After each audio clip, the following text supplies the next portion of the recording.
Baliapal block Balrampur ରାଜସ୍ୱ ନିରୀକ୍ଷକ ଅଜିତ କୁମାର ପ୍ରଧାନ ଜନକ ହିତାଧିକାରୀଙ୍କଠାରୁ ଜମିପଟା ଅନଲାଇନରେ ଅପଲୋଡ କରିବା ପାଇଁ ଲାଞ୍ଚ ନେବା ଘଟଣାରେ ତ୍ୱରିତ କାର୍ଯ୍ୟାନୁଷ୍ଠାନ ଗ୍ରହଣ କରିଛନ୍ତି ବାଲିଆପାଳ ତହସିଲଦାର ସାଇ ଶ୍ରୀ ଲୋକନାଥ ପ୍ରସାଦ ସେଠୀ, ଯାହାକୁ ନେଇ ତହସିଲଦାରଙ୍କୁ ବିଭିନ୍ନ ମହଲରୁ ପ୍ରଶଂସା କରାଯାଇଛି।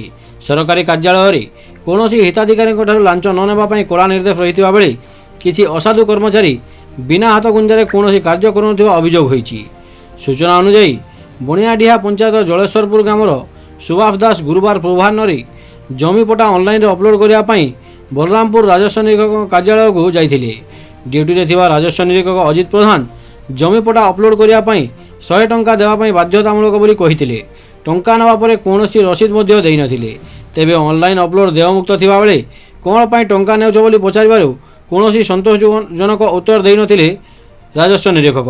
ତେବେ ଏନେଇ ସୁଭାଷ ବାଲିଆପାଳ ତହସିଲଦାର ସାଇ ଶ୍ରୀ ଲୋକନାଥ ସେଠୀଙ୍କୁ ଅଭିଯୋଗ କରିବା ପରେ ଘଟଣା ତଦନ୍ତ କରି ତ୍ୱରିତ କାର୍ଯ୍ୟାନୁଷ୍ଠାନ ଗ୍ରହଣ କରିଛନ୍ତି ବାଲିଆପାଳ ତହସିଲଦାର ସାଇ ଶ୍ରୀ ଲୋକନାଥ ସେଠୀ।